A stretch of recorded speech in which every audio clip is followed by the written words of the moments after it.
All right.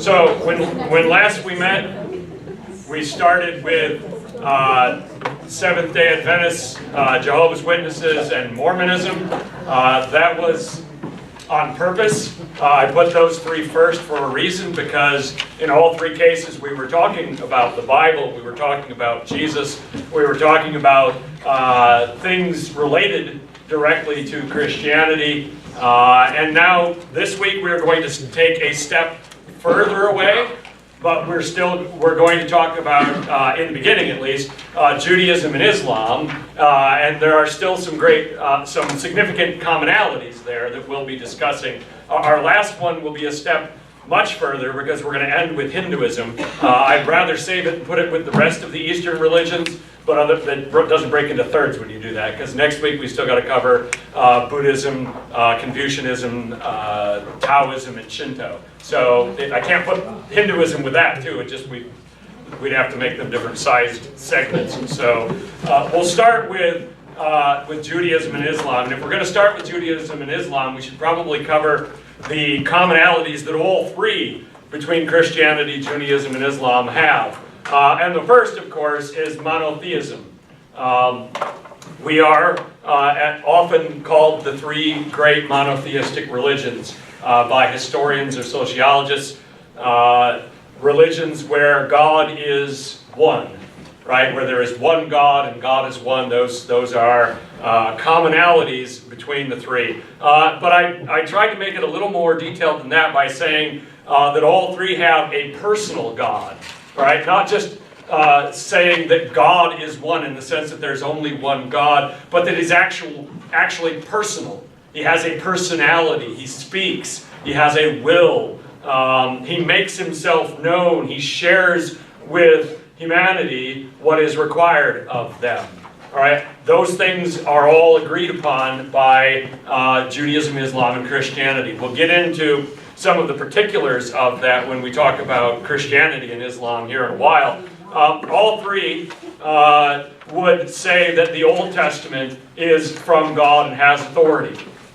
All right? So the writings of Moses and the writings of David and the prophets are all revered and respected by those three groups. The next thing, of course, then would be those historical figures, those biblical figures. Abraham, Moses, David, the prophets, all three would lift them up and say these are important people. You know, Ruth, Esther, the rest of them, all the people from the Old Testament also are seen as key. Abraham in particular, we'll talk about him with both Judaism and Islam. And the last one, which makes a lot of sense, is the geographic origin. All three began in and around the area of Judea and Jerusalem. All three have a deep connection to the city of Jerusalem, for better and for worse. So those are things in common. We start with what's in common. We'll see what's different as we go. So let's turn to Judaism. This is probably the one of all 11 that we're looking at that the average Christian knows the most about. You've kind of picked up some of it by osmosis, right? You know that Passover and Easter are at the same time, right? You know about the Ten Commandments. You know about Moses, and you know this stuff because we study it too. So we've kind of picked up a lot of that. There might be some stuff in here that you didn't know or you were confused about, so hopefully we'll help with that. But some of it, of course, will be review for your average goes to church on a regular basis kind of Christian. So what is Judaism? It is a monotheistic religion, of course. It's the religion of the descendants of Abraham, primarily. We'll get to that in a bit. There are four terms here that lead to confusion. And I've got a Venn diagram coming up in a minute. And if you are a math nerd and you love Venn diagrams, this is going to be great for you. That's the next slide. Here it comes. But the second thing is the Jews. All right? Judaism is the religion. Jews is the ethnic group.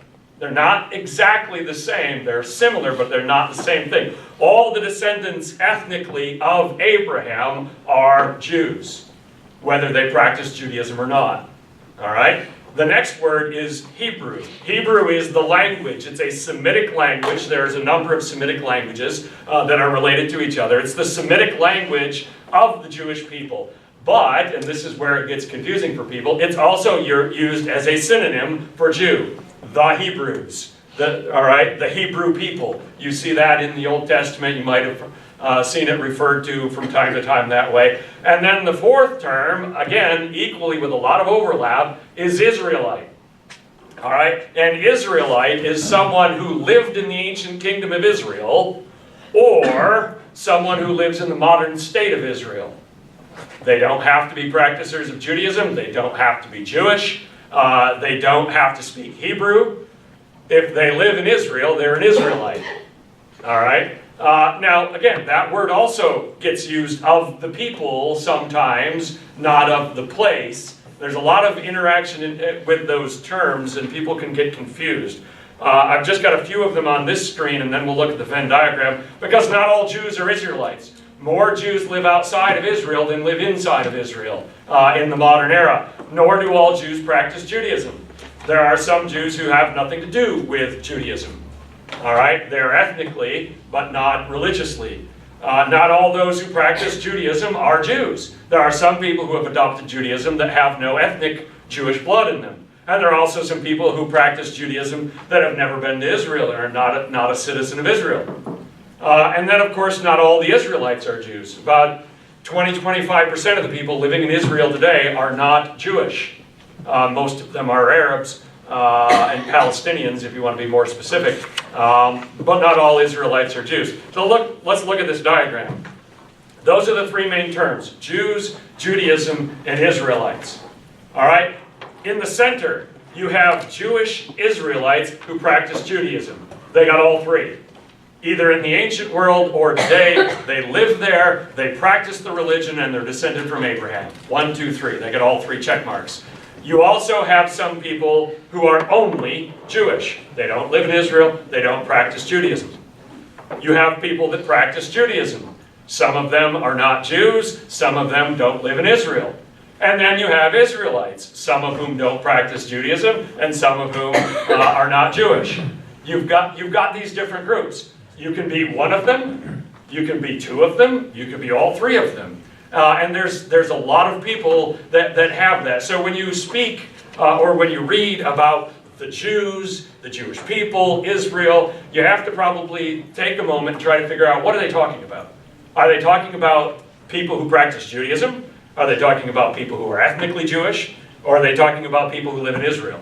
Because sometimes the journalist, the author, the public speaker, they're not being very clear on that. It could be some confusion on their part, or just some laziness with the terms. And so that can lead to some issues. But I wanted you guys to understand that those things exist. All right? There are some American Jews who look no different than you and I, speak no different than you and I, act no different than you and I, because they don't practice Judaism. You could pass them on the street, you wouldn't know. All right?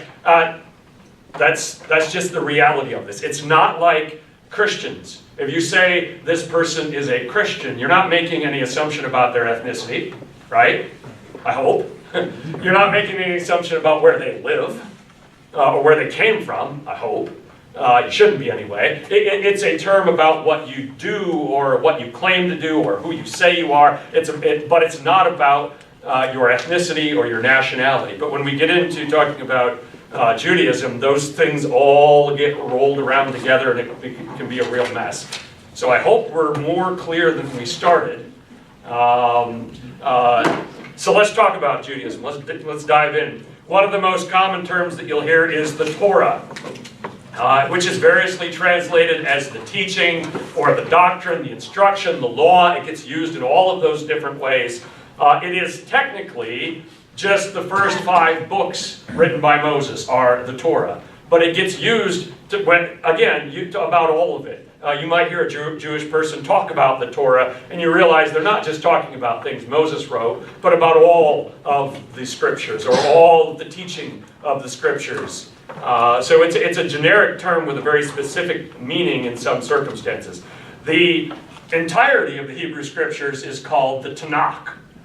You don't hear that word as often. It's the same 24 books that Christians have in their Old Testament. No different there. It has 3 parts. the Torah, which would be the teachings of Moses, those first 5, the Nevi'im, which is the prophets, and they have some people that they consider a prophet that in our Bibles we wouldn't consider a prophet. We won't worry about that. And also, of course, the Ketuvim, the writings, which would be your historical stuff, and then some other things. In terms of, so there's 3 parts to a Jewish Bible, a Jewish scriptures. Almost you see the terms that we sometimes throw them out. I almost said a Jewish Bible, but that's not the right way. Although the word Bible just means book. We've used it with a capital B to mean one book. So you've got the Tanakh. You've got the Talmud. The Talmud is commentary on the Tanakh, compiled by various rabbis in 2 different sections. One's called the Mishnah, and that was written before the time of Christ. There's a Babylonian Mishnah. That's the biggest part of it, because there was still a large Jewish community in Babylon that never went back to Jerusalem. And then the Gemara, which was written after the diaspora, after the time of Christ, at about 500 AD. So they've got those 2 sort of encyclopedic compilations of rabbinical teaching on the Tanakh.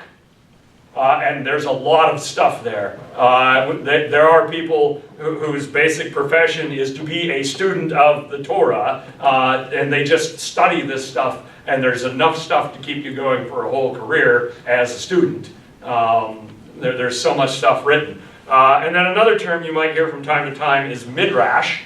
Midrash is simply a type of biblical interpretation applied to Talmudic literature, to the commentaries. So to do midrash would be to study the Talmud, which is talking about the Tanakh, in a certain way.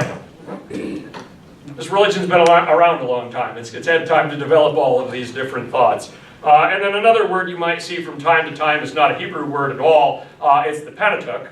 And that is a Greek word which simply means the 5 books. And that's referring, like the Torah, to the 5 books of Moses. All right, a lot of words. Hope we didn't lose you right there. But you've probably heard those words thrown around from time to time, and you might have never known what they meant.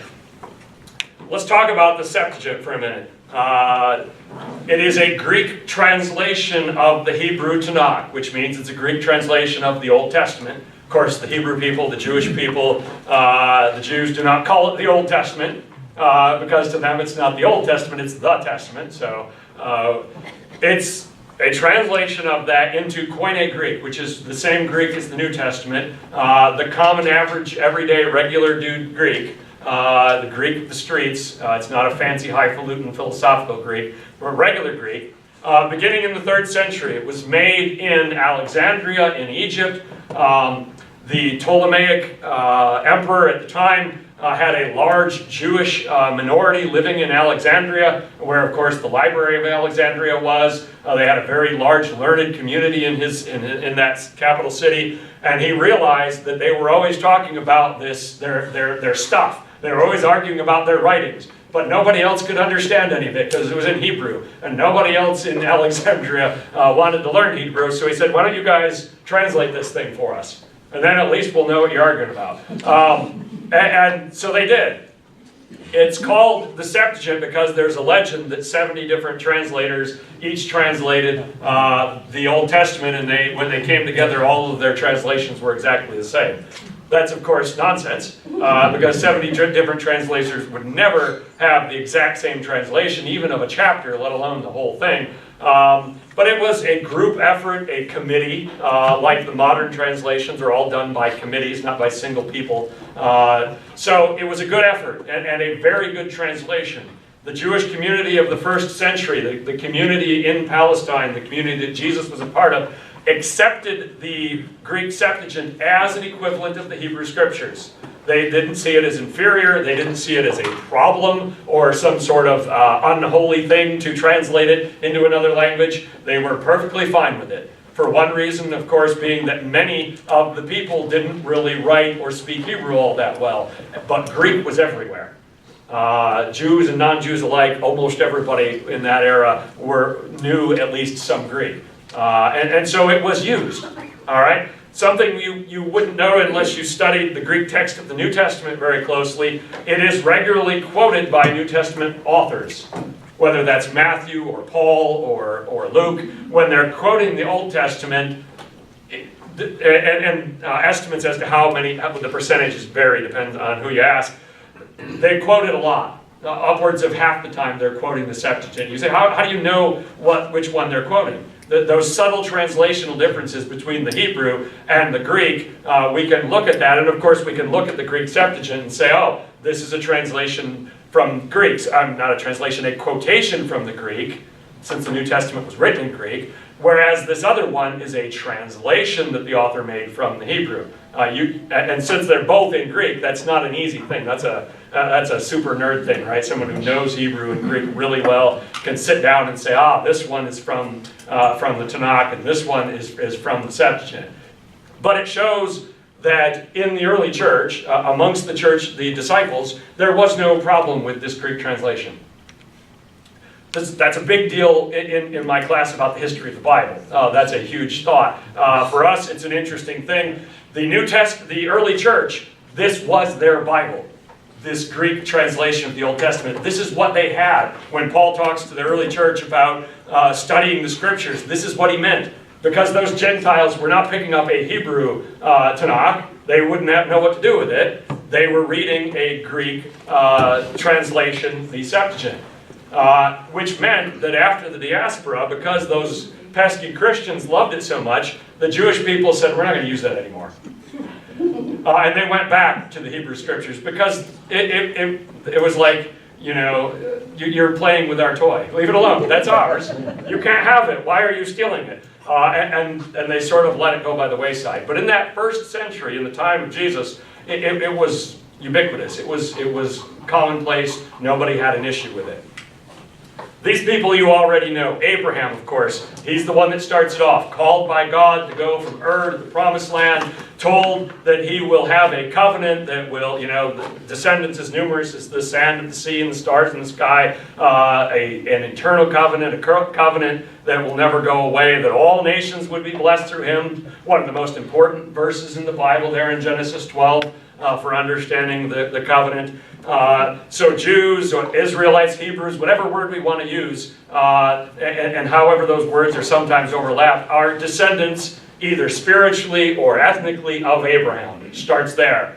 Next we've got, of course, Moses. You've heard of him. The one that established the law by writing it down. Before Moses, most of these stories, most of the things in the Torah were known, of course, to people in the days of Joseph, in the days of Isaac and Jacob. They knew that stuff, but it wasn't written down.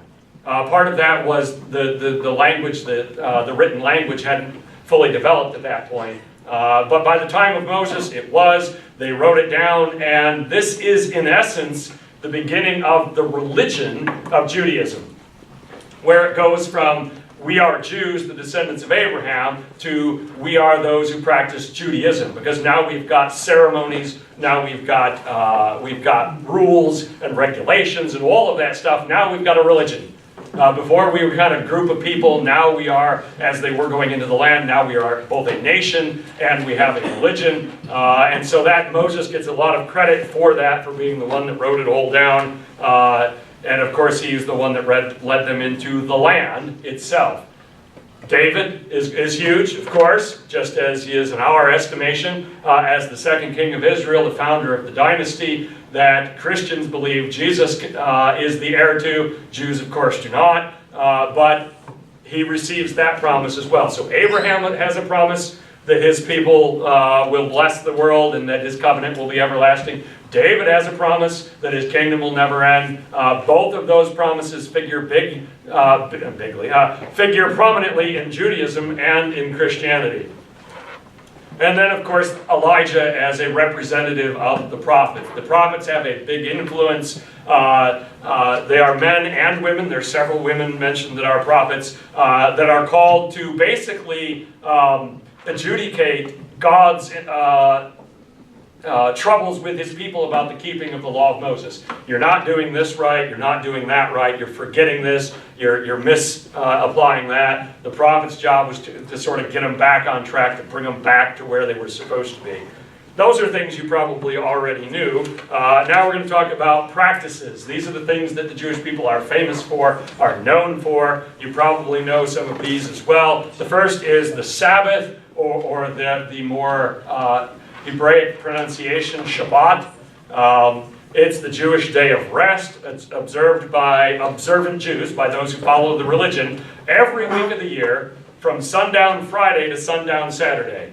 It's not midnight, has nothing to do with it. It's from sundown to sundown. And of course that relates back to the story of Genesis. On the seventh day God rested.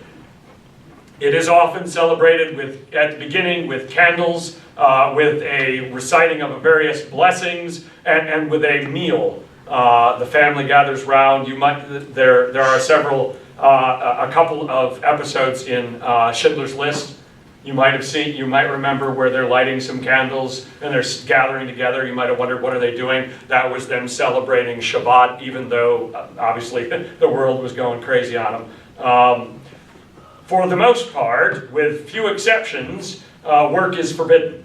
And there is a huge amount in the Talmud, in the commentary, explaining what is work, what isn't work, how much work can you do, what are the exceptions to it. And if you think about the Gospels, Jesus runs into that commentary head on many occasions, right? When he heals on the Sabbath, and they say, you can't do that. And they're thinking, the rabbis talked about this, and let's go get a Talmud and let's show them, right? That you can't do that. And he said, no, that's not the right interpretation. But it's a big deal. It's one practiced still to this day by many Jewish people. There are a lot of things you've got to do to plan ahead for that, in terms of having your meals ready, in terms of not doing that work on Saturday. You also probably know about the dietary laws, commonly known as the kosher rules. And they're fairly simple, except for in the application of them. The only mammals that you can eat are the ones with a split hoof that chew a cud. Which basically, if you're not into animals, that just says don't eat pigs. There are a few others, but people weren't eating the other ones anyway. You can have cow, you can have sheep, you can have goat, you can have camel, I guess, if you want, but not pigs. And you probably knew that, right? Jewish people don't eat pork. That's pretty simple. For seafood, it has to have a fin and scales. And they go, okay, there's a lot of stuff in the ocean that people eat, most of which I think is disgusting, but some people eat without fins or scales, things that have shells. Some shellfish, shrimp, yes. Some of the rest of it, no. No mussels, no escargot, none of that stuff. Either way, so no shellfish. You also can't have your meat and dairy together. There's a part in the law of Moses that says don't cook the kid in its mother's milk. Because it's kind of a sacrilege to take the milk from the mother and eat her child by cooking her in it, right? You can see how that would be creepy. We don't think about that. You put dairy and meat together, you're not thinking, because it's not coming from the same animal, right? You're not the same dairy farmer as your beef farmer, probably. But back in the day when your family had one herd, that kind of thing would have happened. So that is a prescription. And so there's a bunch of different things in a kosher kitchen you have to do to make this happen. 2 sets of ovens, 2 sets of utensils, 2 sets of sinks, so that you're keeping your meat and your dairy separate, so that you don't accidentally violate the law. Dishes, utensils, all that stuff. And there's a whole section in pretty much every modern grocery store of kosher food, right? Food that's approved. If it's properly kosher, it's approved by a rabbi. There are kosher slaughterhouses. There are kosher businesses all over, especially in places like New York, where you can get food that is guaranteed kosher. All right? Whoops.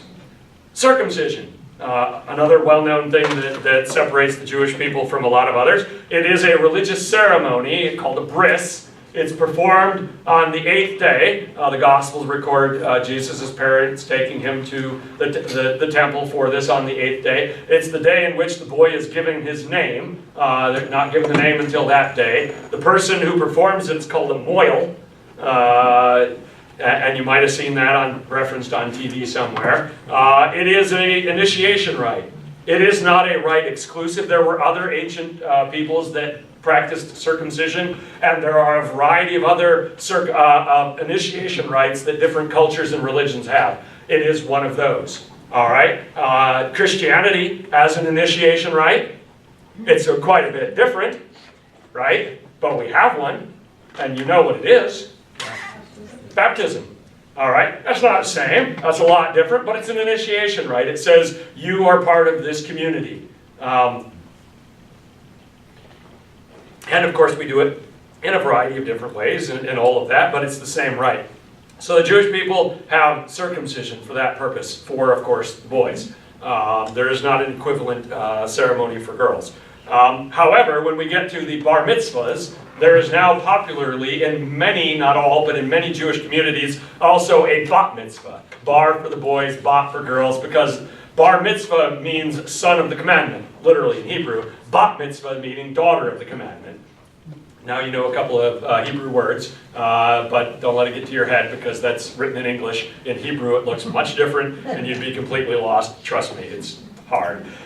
It's a religious initiation ceremony for Jewish boys when they're 13. They're saying, today you've become a man. Today you are taking your place in the community. You can publicly do readings. You can publicly worship. You are part of this group. All right? Girls, it's at 12. You can answer for yourself the reason why girls get to have the ceremony earlier. But if you've known 12 and 13-year-old boys and girls, I think you know why. Right? Who's more mature at 12, boys or girls? It ain't boys. Trust me, I was there, I remember. The ceremony itself involves reading from the Tanakh in Hebrew. Imagine yourself in front of the whole congregation as a 13-year-old boy reading probably a language that you don't know, in the modern sense, in front of everyone. What happens when you're 13 as a male? Right? The voice. It's going to crack on you. It's terrifying. But they do it. And they have classes and they learn, memorize the section they're supposed to read so that they can get through it. It is a modern practice. This does not go all the way back to biblical times. This is something that came about in the modern era for the Jewish people. The synagogue. It's the place of worship within Judaism. It used to be, of course, the temple, but once the temple, the second temple, was destroyed in 70 AD, they haven't built another one. So the only place where worship is going to take place, other than in the home, is at the synagogue. It took on much greater significance after the destruction of the second temple once the diaspora began. There were, of course, synagogues mentioned in the Bible, right? In the Gospels. Jesus speaks at the synagogue in Capernaum, and the synagogue in Nazareth. They're talking about various synagogues. They already existed by then, but they weren't as important. Things still centered around Jerusalem. The big sacrifices, the big festivals, still all had to take place at the temple in Jerusalem. After 70 AD, when the Romans knocked the entire Temple Mount off and just leave the foundations, that isn't happening. So synagogues become the centerpiece of the Jewish community in exile, as it were, wherever they were. And you need a certain number of males, eligible males, adult males, in order to have a synagogue. If you don't have enough, then you can't form one. So one family living by themselves is not going to have a synagogue. You need a community. Rabbis. Pretty common term.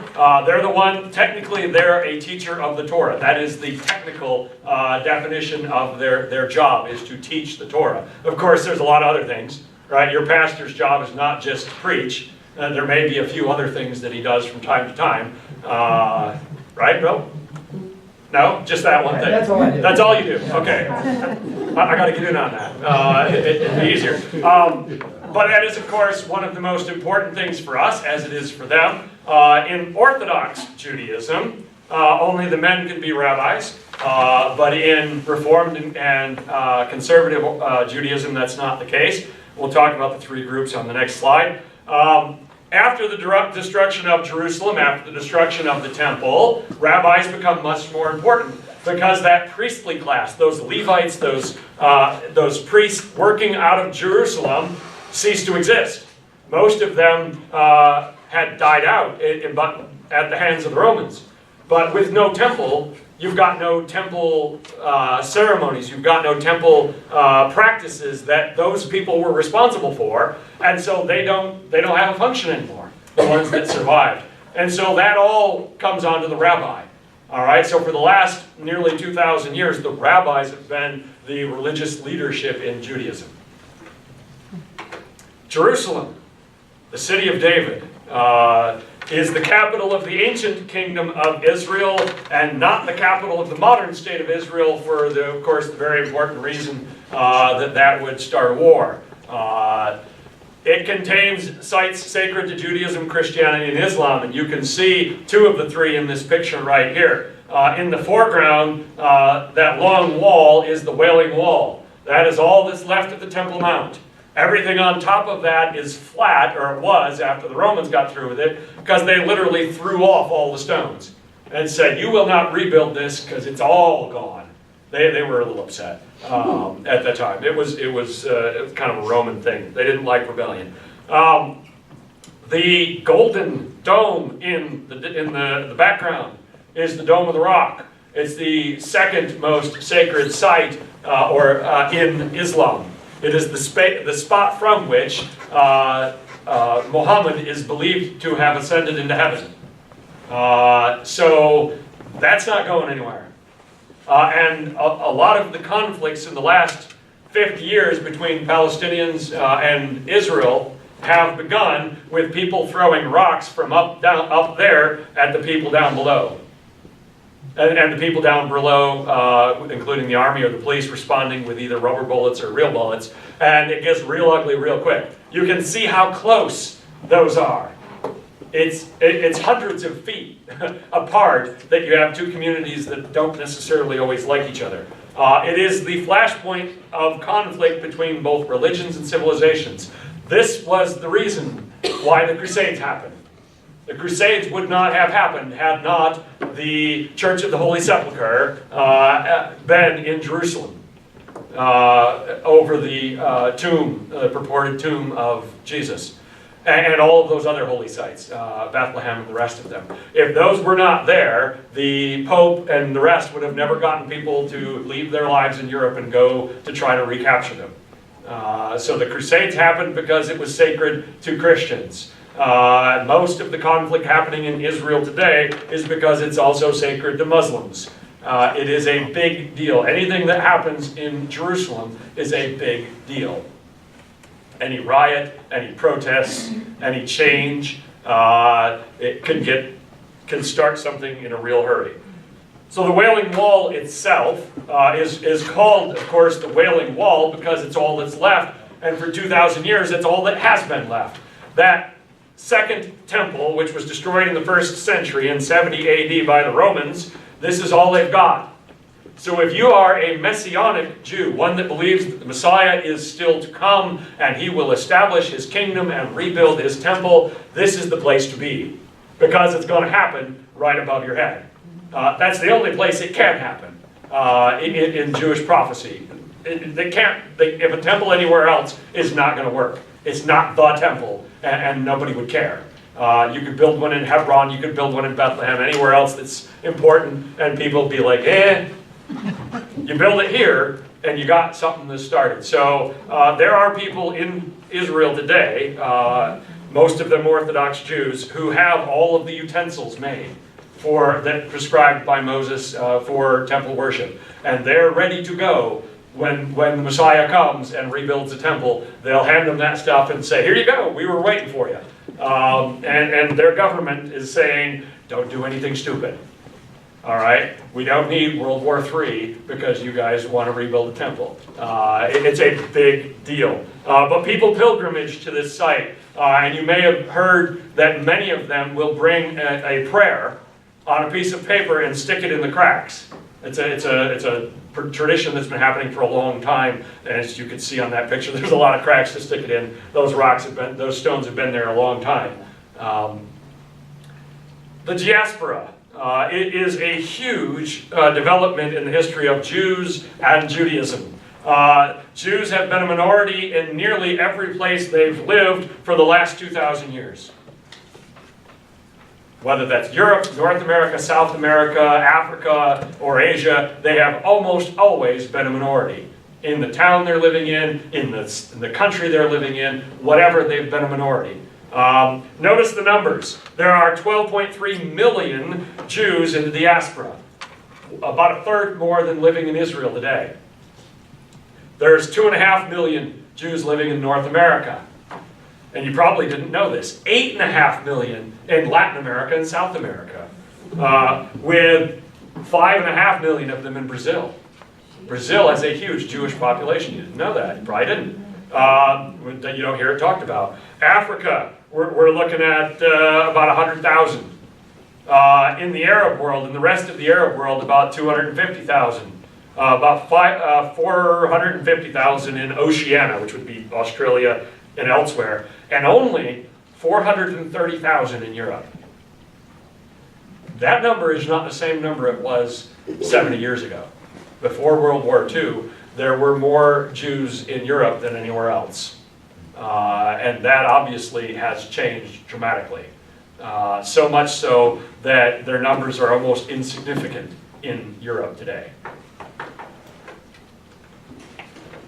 Three groups in modern Judaism. The Orthodox, the ones that people would recognize the easiest with their black hats and the long side curls that they don't cut.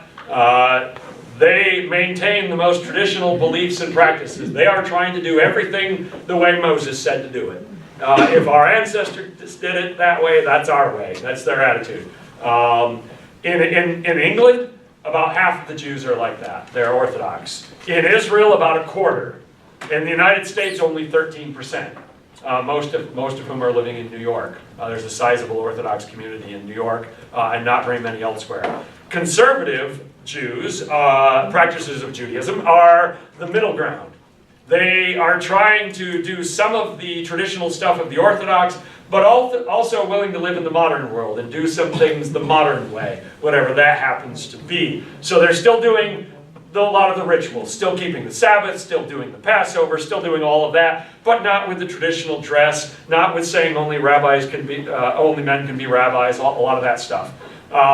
In the United States, they're 18% of the Jewish population. That's the second largest group in the United States, but there's very few conservative Jews elsewhere in the world. Either you're Orthodox or you're Reformed almost anywhere else. So either you're very traditional or you're very modern. Here in the United States, we got a lot of people that say, I got 1 foot in each and I'll stand there. But in the rest of the world, that's not as easy to do sometimes. And then the third group is the modern group, the Reformed. They say basically the ethics that Moses taught, we like. The rituals, we don't need. So they're less likely to be involved with that kind of stuff. And 35% of the Jews in America are some kind of Reformed. They still believe in the ethical requirements of Judaism, but they don't get hung up on ceremony and religious obligations and whatnot. That's a popular attitude in modern America, right? Spiritual but not religious. You see that. No idea what that means. It's a weird thing to hear, but a lot of people say that. I'm just not into organized religion. I believe, but yeah, that's Reformed Judaism in a nutshell. All right? We don't need all of the stuff, but we still want to have some of the ethics. The pogroms. We can't talk about Judaism without talking about the dark side of the story. The pogroms existed in Europe beginning in the Middle Ages. The Nazis were not the first to get this started. There were pogroms in Italy, in Russia, in Poland, in France, in Spain, in England, in Germany, everywhere. All right? At one point or another, there was anti-Semitic outbreaks and riots and whatnot just about everywhere. And a weird thing is that a lot of them started during Holy Week. Because the Christian people started having passion plays. If you think about it, you got a large community that can't read, and you want to teach them about Holy Week and what happened. So you put on a play. But in the play, who are the villains? all right? The Sanhedrin, right? The religious leadership that turned Jesus over to the Romans. Well, the Romans aren't around yet anymore to get mad at, right? Who is? That small minority in your community that look different, act different, talk different, keep to themselves, eat weird stuff. Boom, natural target. All right? Things got ugly a lot after Passion Plays. Jews were expelled from various kingdoms periodically. England would kick them all out, and then Spain would kick them all out, and then they'd let them back in, and then Italy would kick them out. The odd thing and the interesting thing that you shouldn't be surprised at is that this was very much connected to their role in the banking industry. Something peculiar exists when you look at history. They were kicked out of Spain at a time when the king of Spain owed a lot of money to Jewish bankers. Okay? If you are the only people that make loans, because in Christianity, in the Middle Ages, usury was outlawed. The church said, don't you dare do it. You can't charge another Christian interest. Well, who loans money without interest, right? Family sometimes, if they've not done it before. But there effectively are no banks in medieval Christianity unless they're Jewish banks. Because the Jews were like, we won't charge interest to each other, but we got no problem charging interest to you nutty Christians. We'll make money off of your debt. That's no problem. But that made them a target because it meant they had money, and it meant that people in power owed them money. That's a tempting thing. Do I want to pay the debt the crown owes, or do I want to kick out a minority nobody really likes anyway, and not pay my debt? Right? Right? I mean, come on. It's not hard to figure out how that happened. One of the more famous ones, of course, is the Spanish Inquisition. After the Spaniards reconquered Spain and kicked out the Moors, the Muslims, there were a lot of Jews in Spain. And they basically said, you got two choices. Convert or die. Pick one. Which one do you want? And a lot of Jewish people converted, but for generations after that, there was suspicion. Did they convert because they really wanted to convert or just out of fear? And so they were held in suspicion. The whole thing was a disaster, was insane, was stupid. But it happened. And then, of course, the Holocaust. This is the coup de grace. This is the ultimate extension of anti-Semitism, but not the first, and not the only, and not the last. Something for us to understand and accept that this is a problem Christianity has had for a long time, going back nearly 1,000 years. During World War II, the Nazis, and I put in parentheses this because it's important for us to accept, with the help of many civilians and governments throughout Europe. There was a book that was written about 30 years ago called Hitler's Willing Executioners that was a big controversy in Germany because it showed how many average, everyday civil servants and regular people participated willingly in the Holocaust. Because the German people of that generation would rather believe that it was just the bad guys, just the Nazis. The rest of us didn't do it. But it's not true. There were Frenchmen that willingly helped. There were Poles that willingly helped. There were Austrians that willingly helped, etc., etc., etc. There are a few exceptions to that. The Italians were less helpful for a variety of reasons. But the church itself was woefully complicit in many places and times in this. And 6 million is a conservative number. The actual number is probably higher, but with all the Holocaust deniers out there, you say the conservative number that we can prove, and so then they can't go around and say, you were saying 7.5, oh, that's just a big lie. All right, fine, 6. It's documented, it's proven. There's pictures, there's documents, there's movie newsreels, there's the death camps. You can go visit one, they're still there. They used mass shootings, but the Nazis realized that if you shoot someone in the back of the head a couple hundred times, it makes you crazy. It either makes you a psychopath or crazy. And so we can't keep doing that to our SS soldiers. It's not fair. We got to come up with something else. So they tried the asphyxiation in the back of trucks with the exhaust piped in. But gas was expensive, and they didn't have much. So we couldn't do that. So they went with what's called Zyklon B, which is an industrial pesticide, and put that in the showers. and told people, you're going in for a shower, hang all your clothes here, and then after everybody was dead, they'd pull the bodies out, take them to the crematoria. I've been to Dachau in southern Germany. I've been in the room. It's freaky. All right, in the crematoria. They didn't have a gas chamber at that one. But just standing there in the place where tens of thousands of bodies were cremated, it's not cool. It messes with your head. If you ever are in Europe, in Germany, in Poland, in Austria, in any of those countries, get to one of them. It's worth it. So why did they do that? Because Hitler believed in racial purity. And he believed, even though he had one Jewish grandmother, which he kept quiet, the public records building in Austria where his grandmother's birth certificate was, the German army used as target practice and blew it up so that no one would ever find out that he had a Jewish grandmother. Because that would have made him Jewish by his own standards. He didn't want you to know that. Of course, he's dead, and he was an evil monster, so we don't care that he's dragged through the mud in his eyes in his death. He wanted to get rid of all the Jewish people in Europe, and he very nearly did it.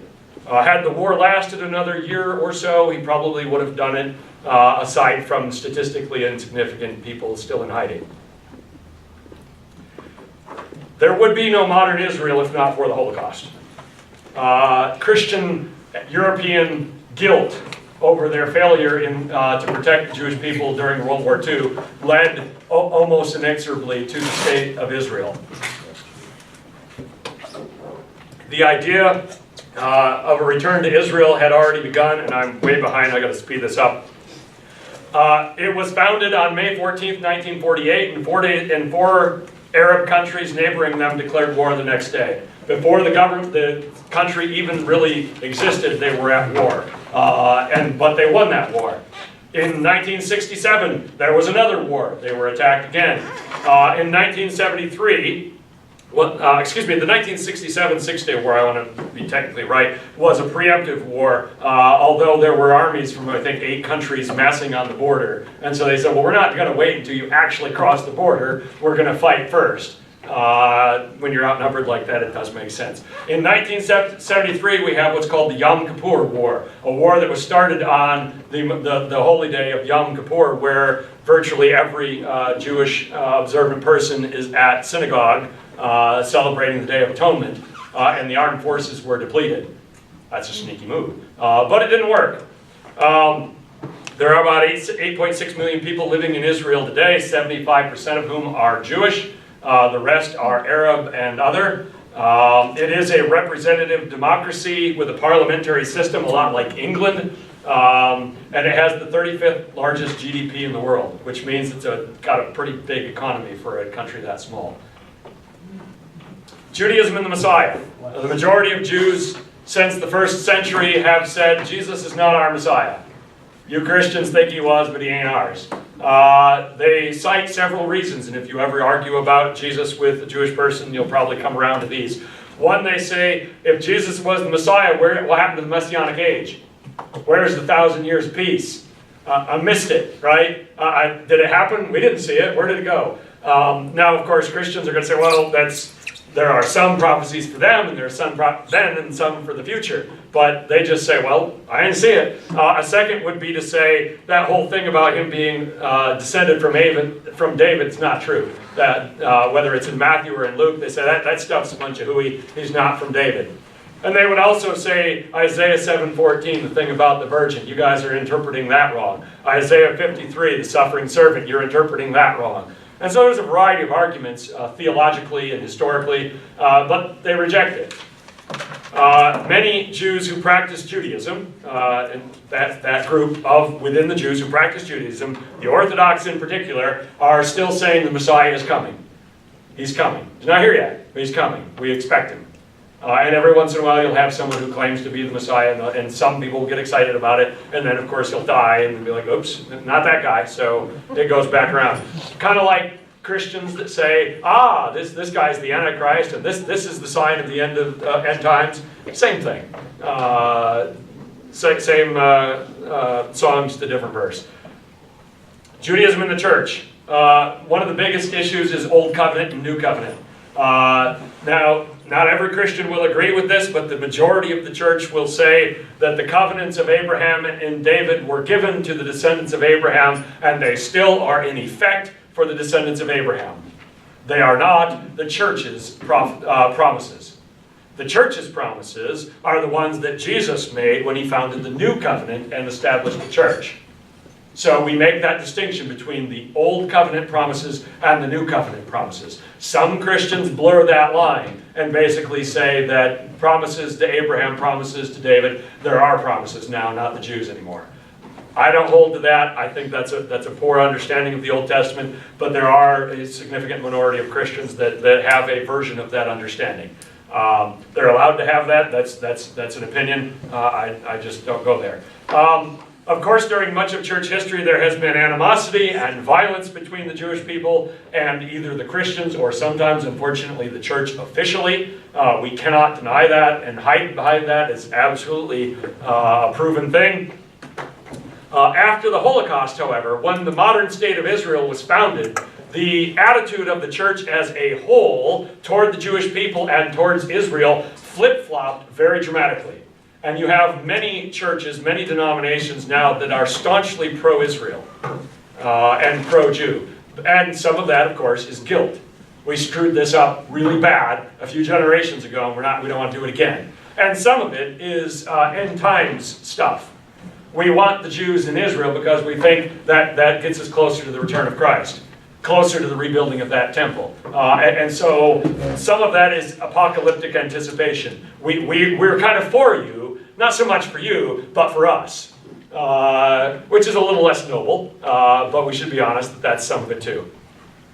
So where are our differences? The obvious one is that Christians believe Jesus of Nazareth was the Messiah that was promised in the Hebrew Scriptures, and they say, no, he's not. That's a big difference. Christians believe that Jesus is the Son of God, a member of the Trinity. Judaism says, no, he's not. There's no such thing as the Trinity. There's just the Father. Christians believe that salvation is by grace through faith. You can't keep the law of Moses.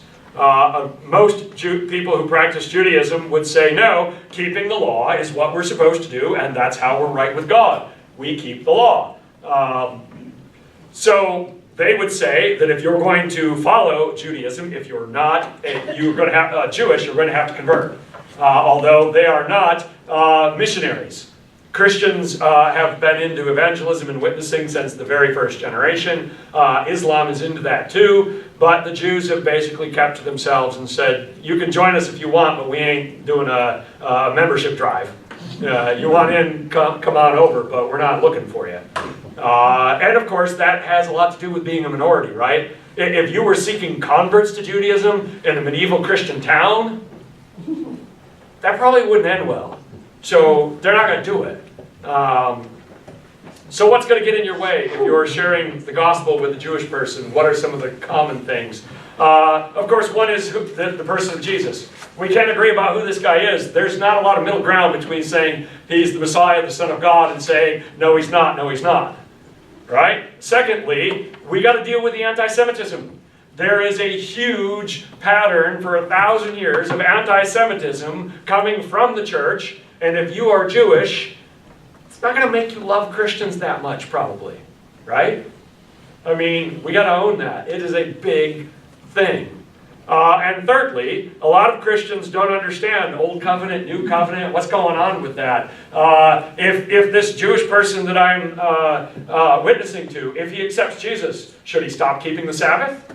Should he stop being kosher? I don't know. I don't understand Old Covenant, New Covenant stuff. We're confused about that. So if you try to witness to someone and he says, well, what does this mean for my kosher?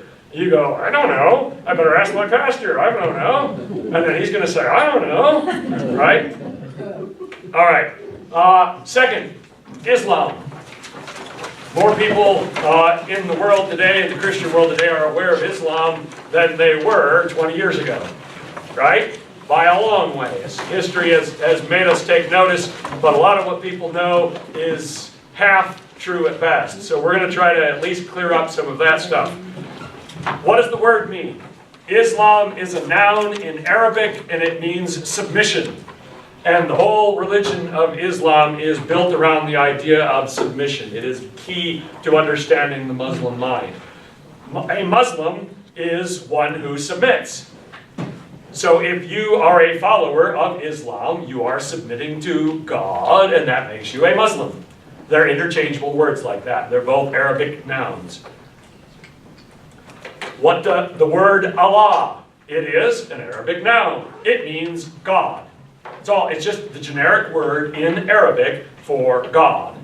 Just like in Hebrew, the word would be Elohim. It's, in the Old Testament, it can mean God of Israel. It could mean the God of the Canaanites. It could mean a variety of different things. It's a word with a lot of meaning. In Arabic, it's the only word for God.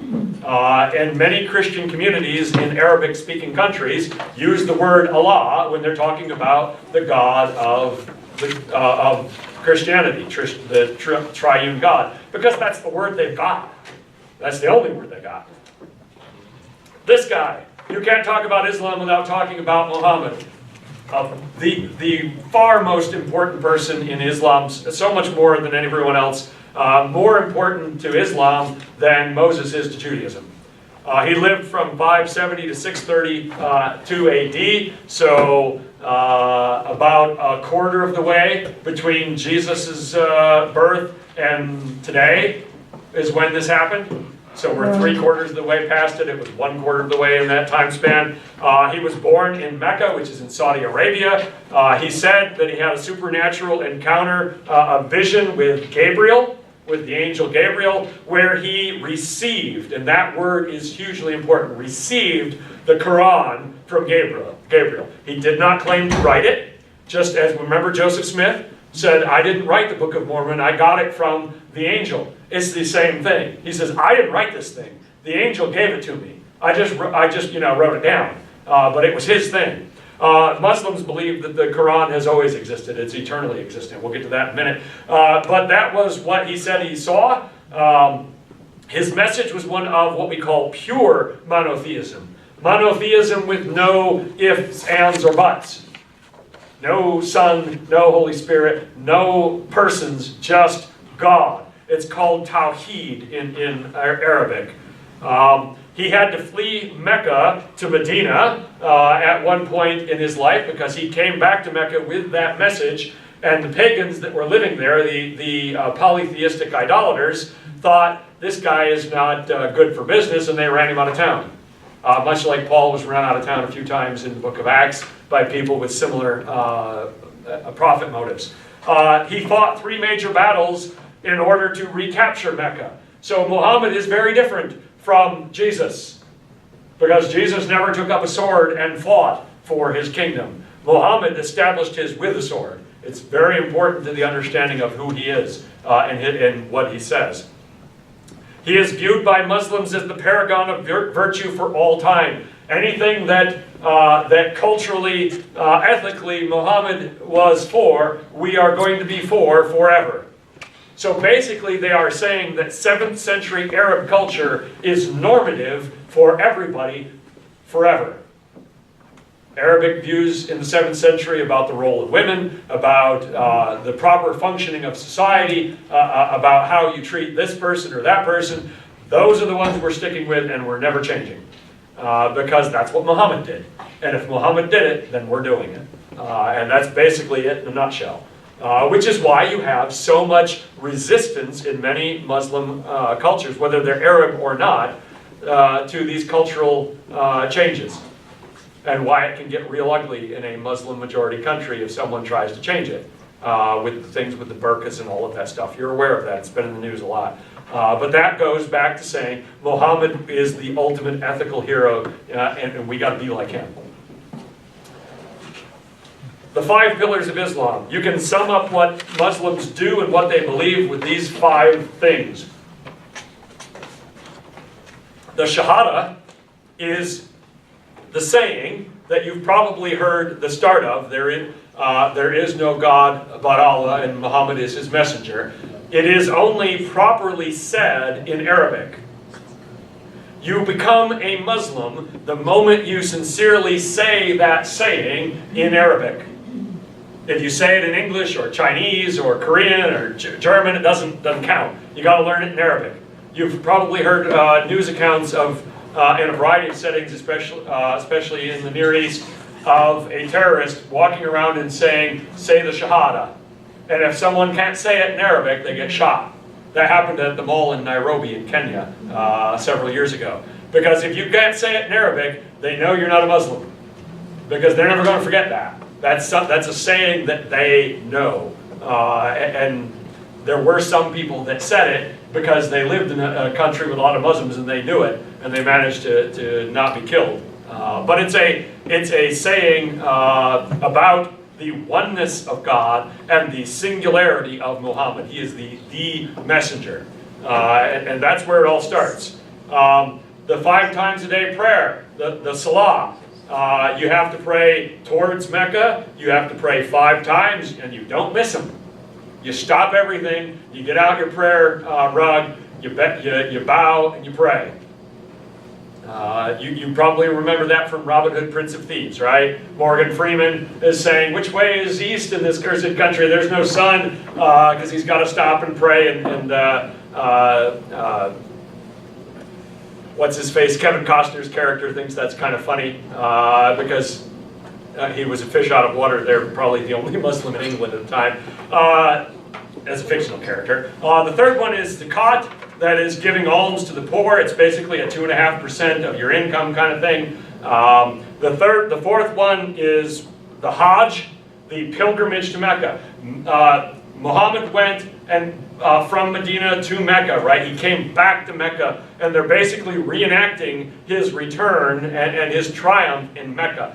Every Muslim is supposed to make that trip at some point in their life. The interesting thing about that is the Kingdom of Saudi Arabia allows so many visas a year for people to come.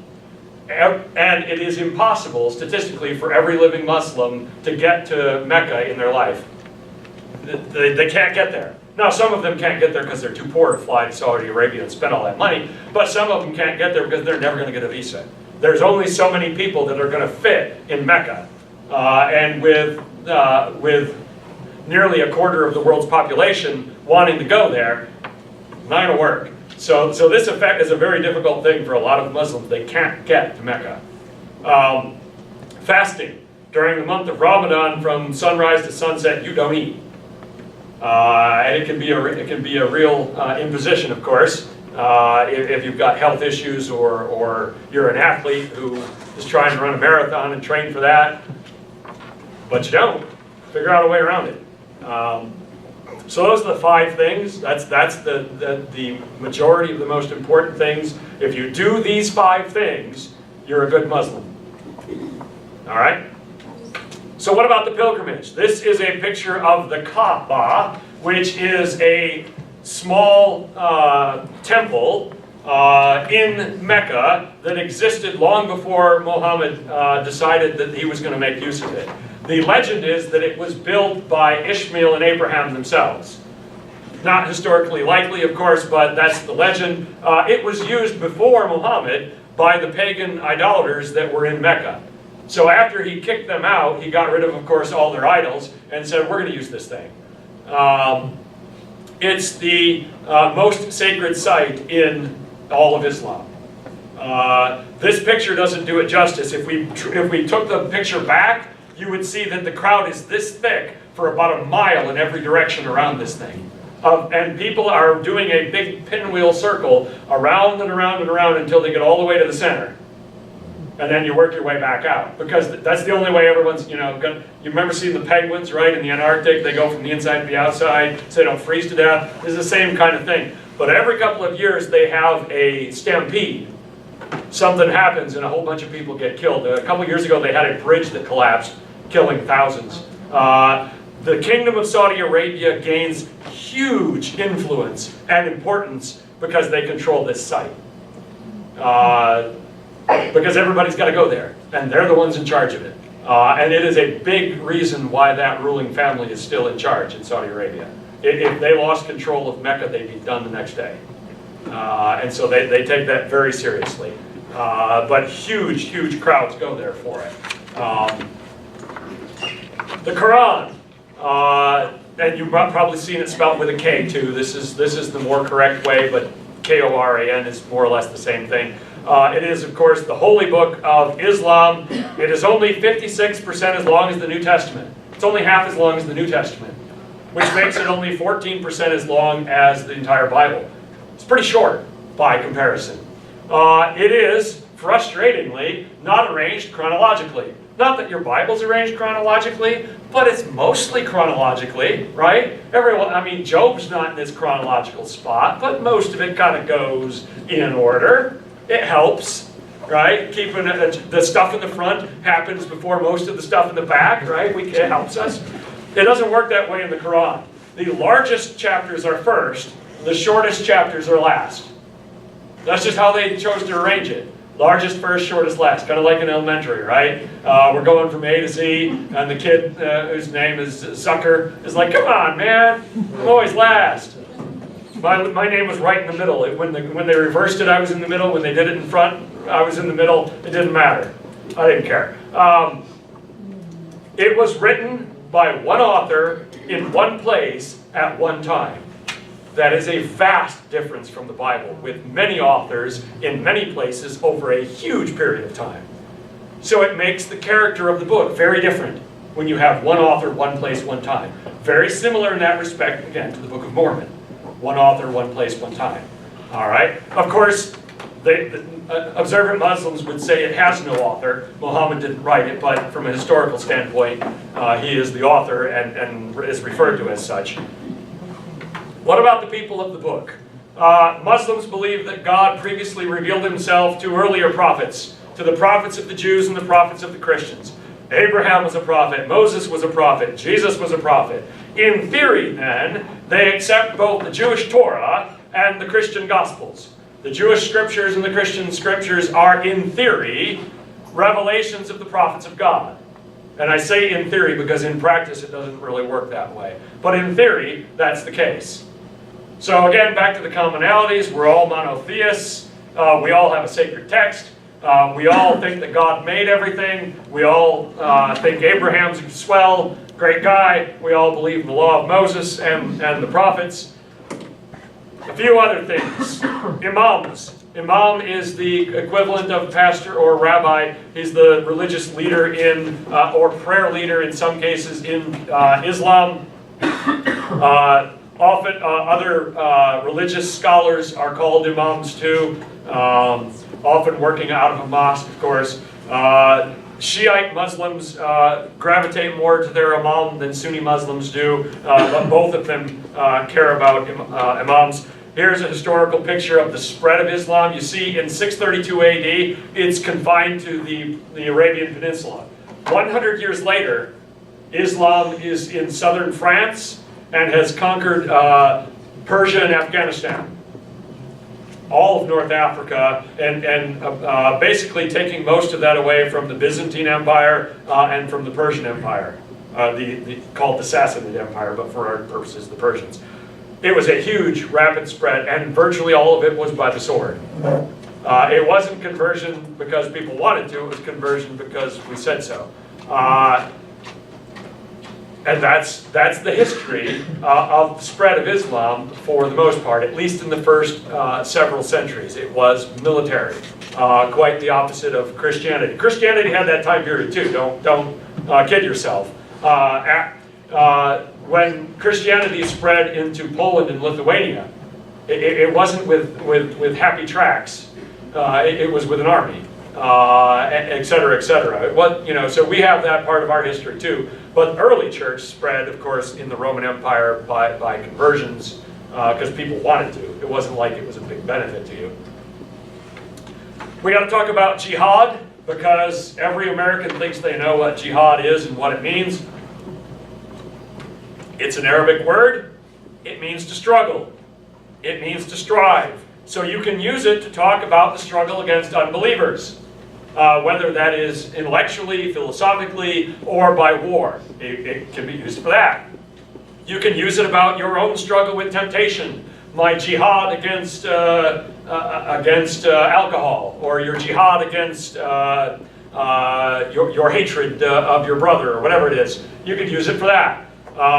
It's usually translated into English. If you translate it, nowadays people just use the word jihad, but you could translate it as holy war. You could translate it as crusade. Those are both synonyms. So someone who engages in jihad is a mujahid. That's a hard one to say. The plural is easier for us, mujahideen. You probably remember the word mujahideen, if you're old enough, from the Soviet war in Afghanistan. The people we were giving Stinger missiles to in the late 70s were the mujahideen.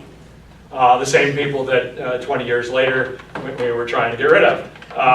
It came back around. But they were people engaged in holy war against the Russians. So anybody engaged in a jihad is a mujahideen, whatever kind of jihad it might be. Beginning in the 18th century, you have a very powerful and very important movement called the Wahhabi movement. They founded schools where they taught students. They are spread throughout, and particularly the Arab world, and have had a huge influence on modern Islam. And they were the ones that got the modern idea of jihad as a armed struggle going. They were the ones that are responsible primarily for the theology that led to modern terrorism. Whether that is the holy wars that they've declared against Israel, or against the Western infidels, or against the Soviet infidels, or whichever the infidels are that they're upset with, those are largely the results of the Wahhabis. Not all, of course, Muslims agree with what the Wahhabi movement teaches, but they have been hugely influential. A huge thing to understand about Islam is Sunni versus Shiite. This began with a dispute about who would lead Islam after the death of Muhammad. Muhammad dies, okay, who takes over next? Should it be a descendant of Muhammad, or somebody that we choose that we think is a better leader? It intensified after the Battle of Karbala. Hussein ibn Ali, Muhammad's grandson, and his whole household were killed by the rival Umayyad Caliph. By the guy in charge that was fighting against him. He basically wiped out that whole family. And since then, these two sides have been at each other's throat.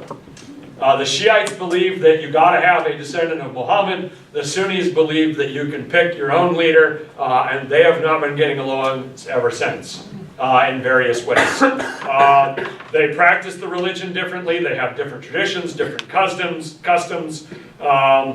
They all say they take their leadership from the Quran, but they are not always on the same page. You can see how this would happen, right?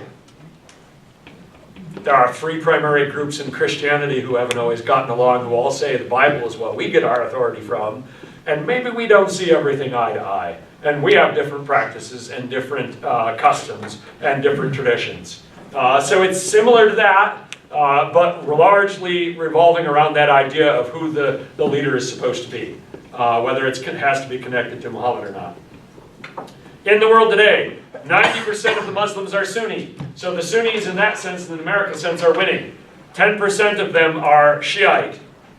So it's kind of like a Sunni ganging up on the Shiite kind of thing in many ways. However, you might not know that less than 20% of the Muslims in the world are Arabs.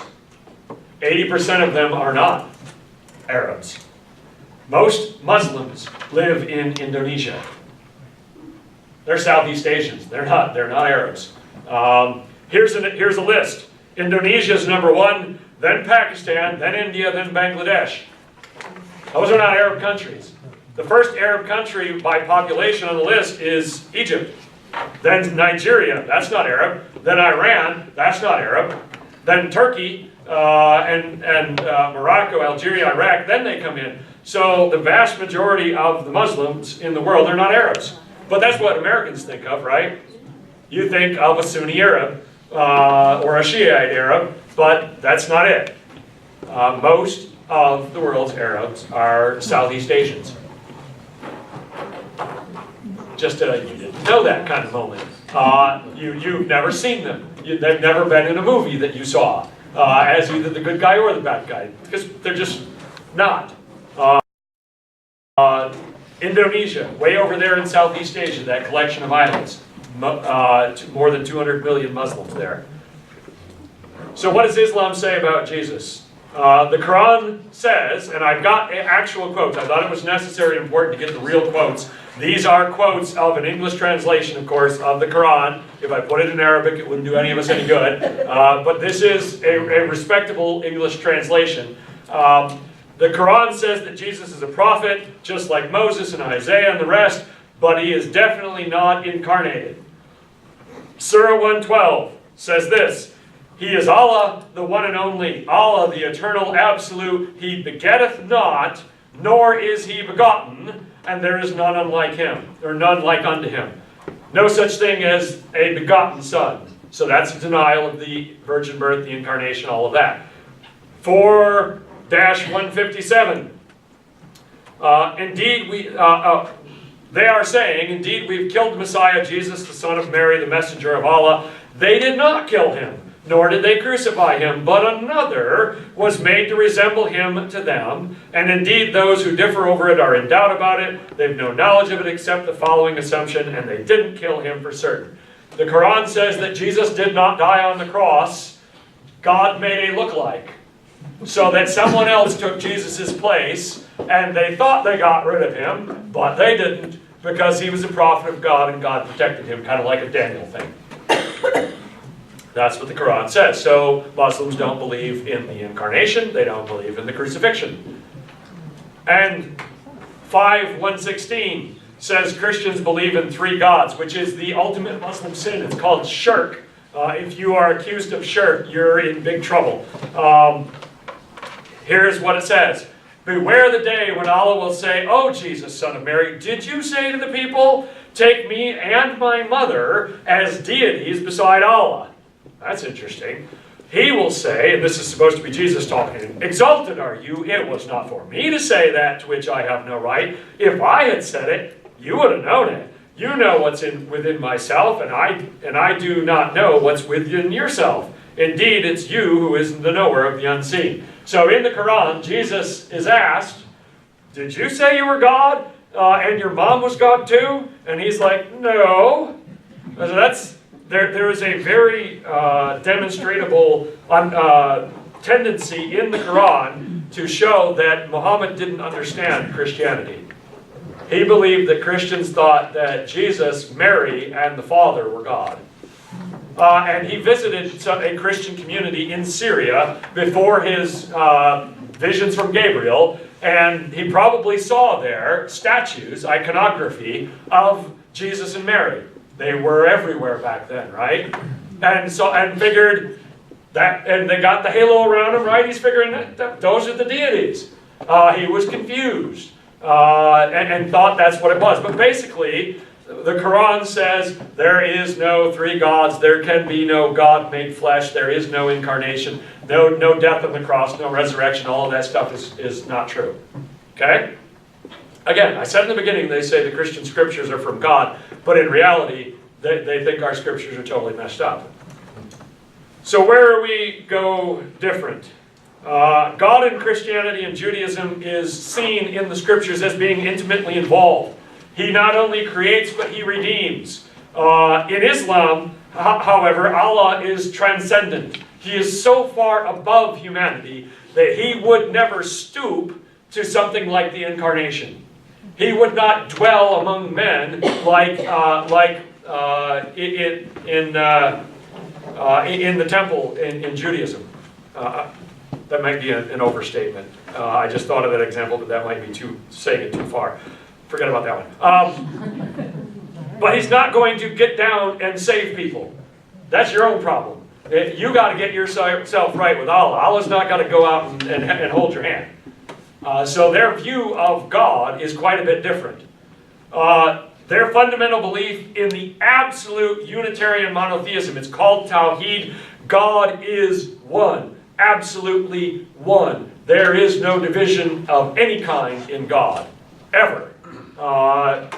And Christianity, of course, says, well, we believe in monotheism, but our monotheism is a Trinitarian monotheism. And they say, no, you don't. You believe in 3 gods. And we say, no, we don't. We believe in 1. And they say, no, you don't. You believe in 3. You see how we're going back and forth there. Islam says Jesus is a prophet, but there wasn't a virgin birth. He's not the Son of God.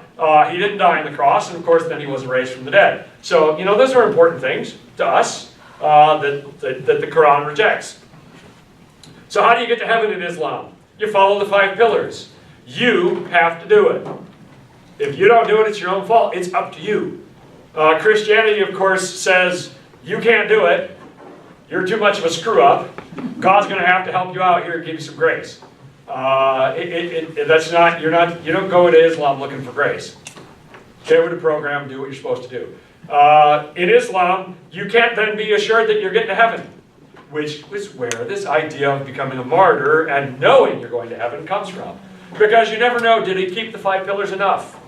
Did you really pray enough? Did you do it sincerely enough? Did you make enough of an effort to keep Ramadan, etc., etc.?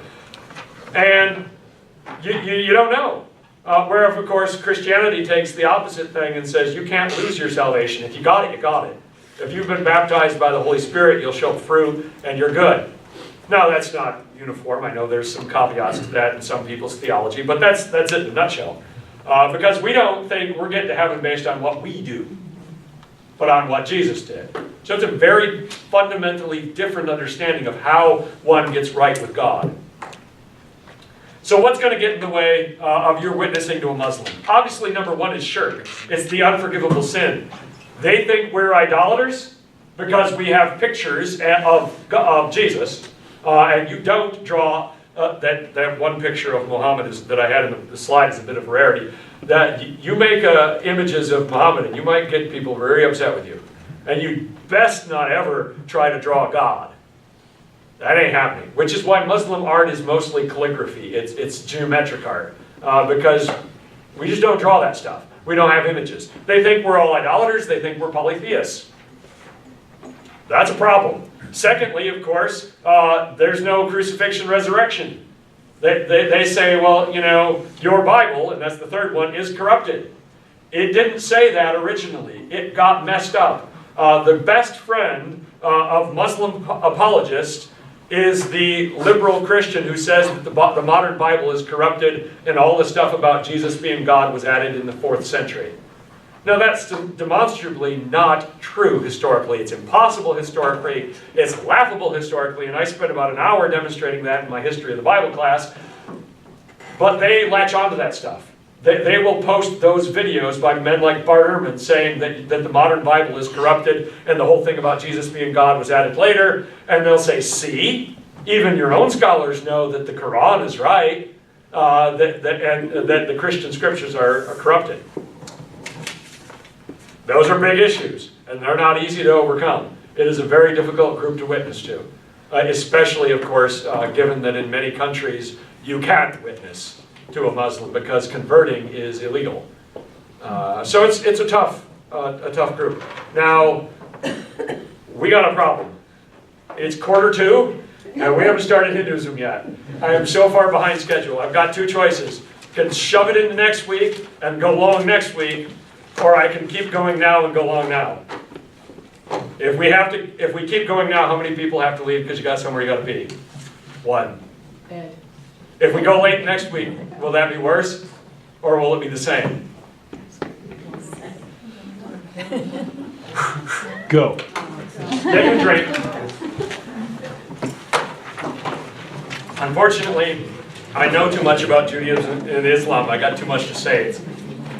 I'm pushing it in. Hinduism, all that stuff we just talked about monotheism, flush it out your brain because you don't need it anymore. We are changing gears dramatically.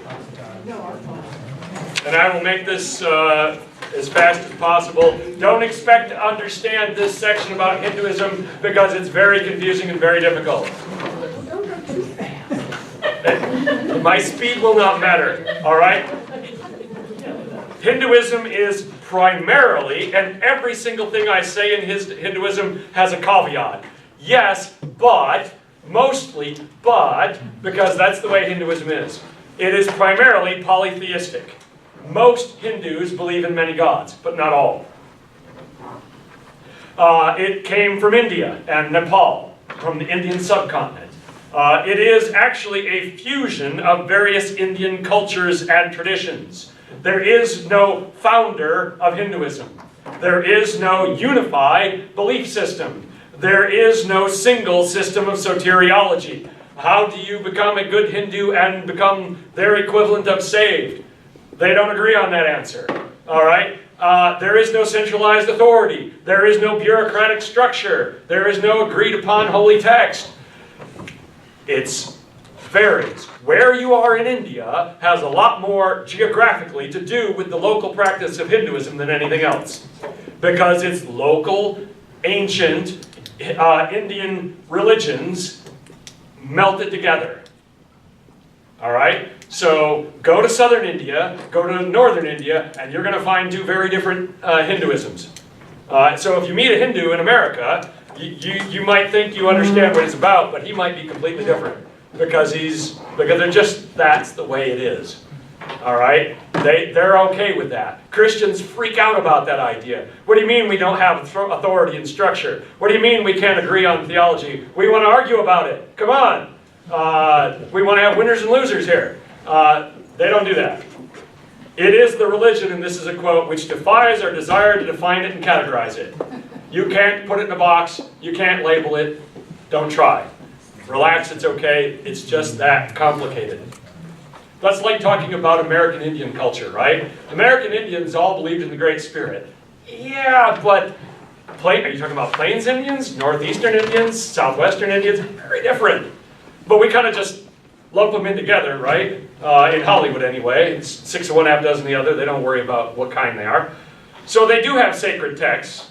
And they were all written in an ancient language called Sanskrit. A very difficult language. Looks a little bit like Hebrew, but it's very hard. There are two kinds of ancient texts. Ones that are heard and ones that are remembered. I don't know what the difference is, but that's what they're categorized by. You might have heard of the Vedas. That's one part of the ancient text. They are supposed to have been the ancient truths the eternal truths that ancient holy people wrote down. But again, no one text, no one time it was written down, no one founder. You're not going to find it. There are texts that Hindu philosophy comes from. Don't worry about the names. All the names are hard to understand. I put them on here so that if you want to look at the PowerPoint later, you can write it down. You might have heard of the Bhagavad Gita, probably from that one song from the 60s. It's probably the most popular sacred text of Hinduism. But some Hindus are going to like one, some are going to like another, some aren't going to like any of them, some are going to like them all. You can't pick up a Hindu text and argue with them about it because it might mean nothing to them. Whereas if you're a Christian and I'm arguing with you about the Bible, that should mean something, right?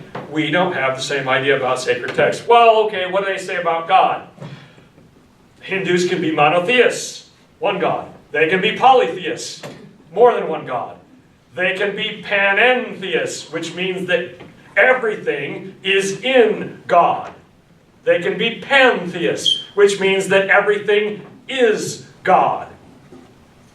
They can be pandeists, which means kind of like a Jedi thing, that God is everywhere and everything, but it's not a personal God. It's just kind of like a cosmic spirit.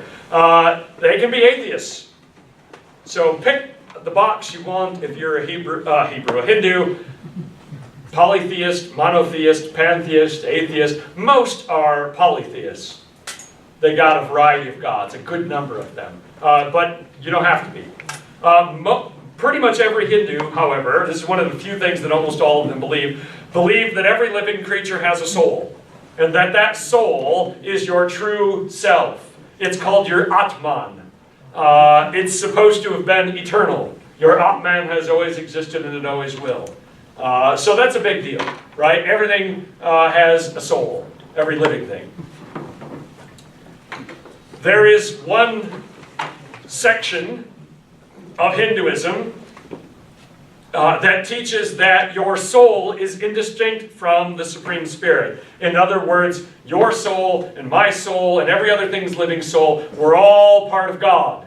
All right? Your goal then is to realize this, that your soul and God's soul is the same, that God's soul and your soul is in everything and everyone. Everything is interconnected, the circle of life. No, that's something else. It's very similar to Buddhism. Everything is God. You got to understand, that it's all oneness. Again, I take it back to that, but that could come out of Yoda's mouth. That the force lives and moves and breathes in everyone, and we just got to learn to let go and understand it. There's one group like that. And then there's another group of Hindus that believe that supreme spirit, that supreme being, that Brahman, is separate from, is distinct from our individual souls. And so they would say that there is a God out there for you to worship. It's not in here and in everything. It's a distinct being out there. They might call it Vishnu. They might call it Shiva. Some other names that are popular. There's a whole bunch of them. There could be thousands of them. But there are some primary ones. All right, much like Greek religion, right? Greek mythology. Everybody knows about 3 or 4 of them, but there's a whole bunch of other ones too that most people didn't pay attention to. But you didn't pay attention in school, so you don't remember. You know there was a Zeus and a couple others, but the rest you forgot. Same kind of thing. They've got some big all-star gods that are more important and more worshipped than others, but there are literally hundreds and hundreds, if not thousands of them out there. Dharma is a big idea. It is ethics, your religious duties, your moral rights, your ethical obligations. Every person in Hinduism has a dharma. It is your moral, ethical duty. And a lot of that comes from your caste obligations. Where in India you are from, your village, your area. What are the customs and the religious practices of that area that you grew up in, that you are part of? That is your dharma. You do what they did. It's not universal for everyone. So my dharma and your dharma as a Hindu could be different. It's a concept shared with Buddhism, Jainism, and Sikhism, as well as Zoroastrianism. We're not going to talk about that one, but all of them believe in dharma. Let me give you this example, and maybe this will help. The dharma of a bee is to make honey. That's its purpose. That's why it exists. The dharma of a cow is to give milk. The dharma of the sun is to shine. The dharma of the river is to flow. Everything has a purpose and a reason for existing. And your purpose and the reason as a Hindu is to find that and to fulfill it. Do what you were meant to do. And your local Indian culture will probably spell most of that out for you. And your caste that you belong to.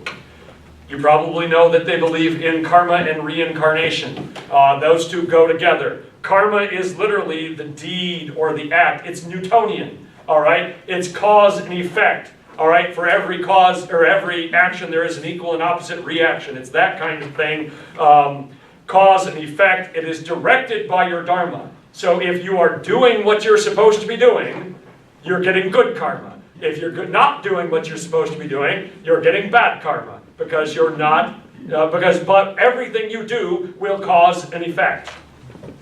All right? It's not fate. It's not predestination. Don't think of it like that, because God is not determining it for you. Whatever God you do or don't believe in, they're not determining your fate. You are, because it's your karma. Because you're earning it, good or bad, by following or not following dharma. Let that sink in for just a sec. And because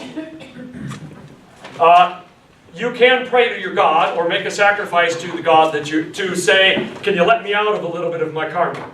Can you ease off my bad karma a little bit? And you might think that, and that might happen. But don't ask God to change your karma. Not going to happen. Don't ask, because the gods don't do that. They don't mess up with karma. Karma happens. It is one of the fundamental belief of Hinduism. So what happens when you die and your karma's not all been paid back, either good or bad? You come back around. That's why we need reincarnation, because karma has to resolve itself. But if you murder somebody and get shot the next moment, you didn't pay for fully for your bad dharma, right? So the next time around, you're going to be reborn as something that reflects that you were a jerk in this life. Or you're going to be born as something that reflects that you were good in this life. That might mean that you come back as a beetle or a mule, or it might mean that you come back as a low peasant, or as a king, as a priest, as a rich person, depending on how much karma you earned by how well you kept your dharma. All right? So where does the caste system come in? The caste system comes in so that people experience their karma. There are 5 levels, and it is very much like a pyramid. The people at the top are the Brahmins. They're the priestly class. They're the ones that did something right in their past lives, and now they're being rewarded. Below them are your rulers, your kings, your administrators, your warriors. They did good stuff in their last life too. In the middle, you've got your middle class, your artisans, your merchants, your tradesmen, your farmers. I guess they were okay. Not so good, not so bad. They ended up in the middle. Below them are the laborers, regular common laborers. And on the bottom are the untouchables. The Dalit, there's a variety of names for them. They are considered to have no caste. They are outcasts. They've been cast out of their caste. Outcast, get it? That's how you can remember that means. They have done something so bad in their past life or lives or many lives that they are getting shafted now. And they have to pay. It is essential to Hinduism. They earned their karma by messing up their dharma, so they're going to get it. All right? Dharma exists in Indian society to this day. The caste system officially ceased to exist when India became an independent country after World War II. They outlawed the caste system, but it's still there, and it is not going away easy. And so, discrimination against untouchables is illegal. But it happens all the time, and ain't nobody stopping it. Because they believe that this is our religious duty. The government can go, can take a hike. If you challenge the status of someone's karma in their caste system, if you try to raise up the bottom or pull down the top, you are screwing with their karma, and that will get yourself bad karma. So don't do it. Don't help the people on the bottom. Don't bring down the people on the top. Stay where you were born, and you were born there, you're gonna die there. It's a stratified society, much like medieval Europe, right? You were born into this spot, don't you dare try to get out of it, because bad things will happen. Very rigid. 150 million people in India today, that's not a small number, are untouchable. 150 million people. All right? They can only do the lowest jobs, the most menial, sewage workers, garbage collectors, things that nobody else wants to do. They can be publicly humiliated, paraded naked, beaten, raped with impunity in most cities, in most places. Upper caste Hindus will keep them in their place. Sound familiar to maybe the South with Jim Crow? What happened to a black man that looked at the white woman in the South back in the day? Nothing good, right? Same thing happened to a lower caste Hindu person who does something to an upper caste Hindu person. They're going to tear you apart. It is very rigid and very much enforced. So much so that National Geographic a while ago had an article about how in some neighborhoods, if a lower caste person walked through that neighborhood, a crowd would recognize them, form up, and kill them. You're not even allowed to walk through our neighborhood. Sounds also like apartheid in South Africa, doesn't it? Scary stuff. The government has officially said this stuff no longer exists, but they're not getting rid of it. They've been trying, mostly unsuccessfully, especially in the rural areas, especially in the villages. This stuff is deeply rooted in their religion and in their culture. And of course you know that Mother Teresa worked with the untouchables, because nobody else was going to help them. They could be dying in the streets, and the parable of the Good Samaritan, right? Jesus says, help that person. A Hindu would have said, If that person's untouchable, they did the right thing. They walked around the other side of the road and kept going. If he's untouchable, don't touch him. That's literally untouchable. Whereas Mother Teresa and others famously said, well, we'll help them. Because you can't help them if you're upper caste. Not class, caste. If you're upper caste, because if you help them, you're going to get bad karma for your next life. So don't do it. They have a giant amount of temples and festivals in pilgrimage. There are so many of them that trying to list some would be meaningless. There are all over the place. You can see all sorts of different things. They're caste specific. They're region specific. People from this town in this caste have these festivals and these pilgrimages and these devotions. People in that town over there have different ones. So you can't say Hindus all do this. It doesn't work that way. A lot of Hindus practice yoga as part of their religion. Many Hindus are vegetarians because they believe there's a soul in every living thing. So they said, well, I'm not going to eat a soul, so they don't eat living things. Most temples have an idol in it that people worship. Cows are taboo in India. They are considered sacred. It's connected to the cultural stuff. That's an idea that's been around for a long time. You've probably seen that on TV.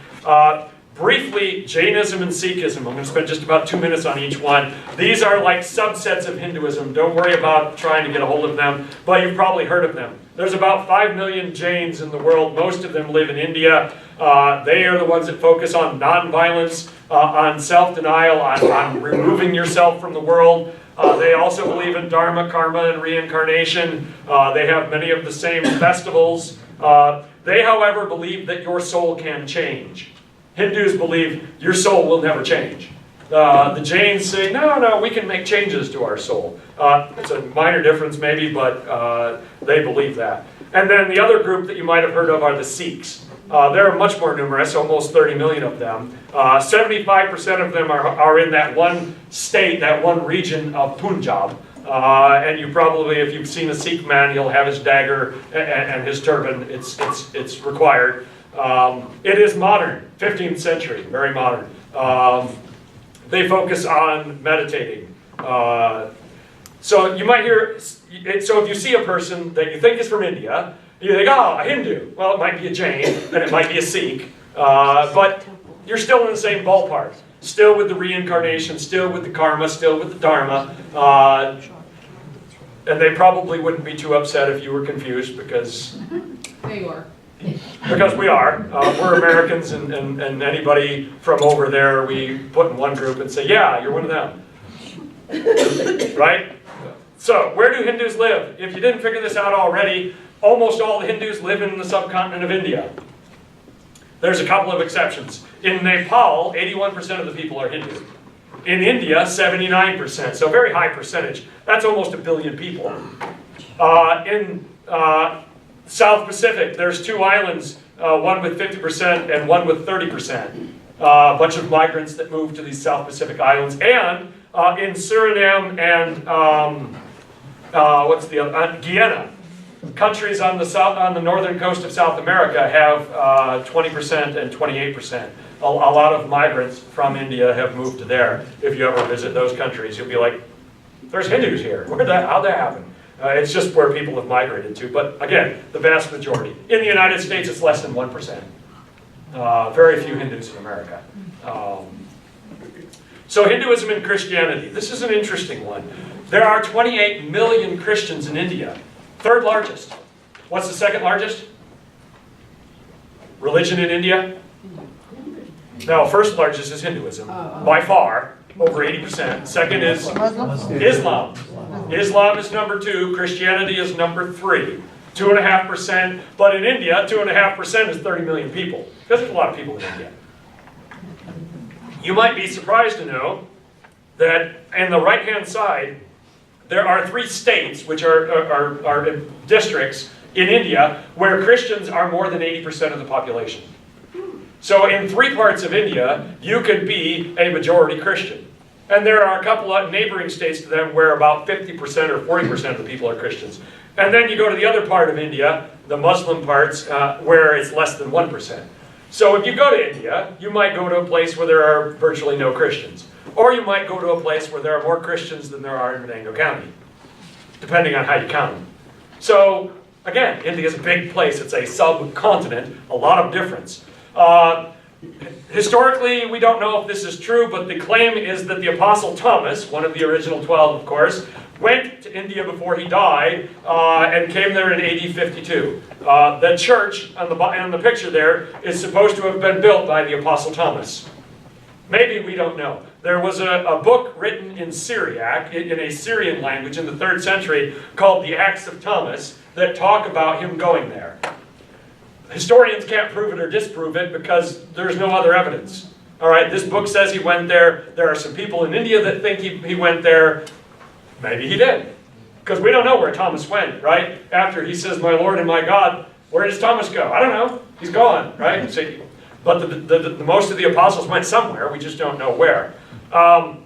We do know that by the 6th century, there were Christians in India. So if Thomas didn't get there, it didn't take that long before somebody else did. In the 16th century, Catholic missionaries arrived. They didn't think there'd be any Christians in India, but guess what? They were already there, some of them. A man named Francis Xavier was the lead missionary. You might have heard of him. Really famous guy. In the 18th century, Protestant missionaries went there. A very famous guy named William Carey leading that. So 2 different waves of Christian missionaries have gone there in the modern era. And throughout those 2,000 years, there has been relative peace in India between Christians and Hindus. Because most Hindus are kind of a live and let live kind of attitude.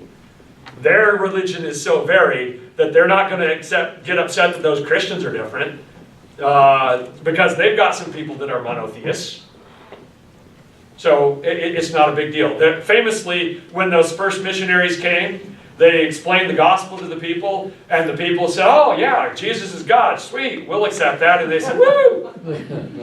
Little did they know that they said, "Well, we're adding Jesus. I mean, we got 312, but we've got room for another." All right? It was no big deal. They add another, right? They didn't see, and it took a while for those missionaries to realize, wait a minute, you don't get me, right? We're not talking about the same thing here.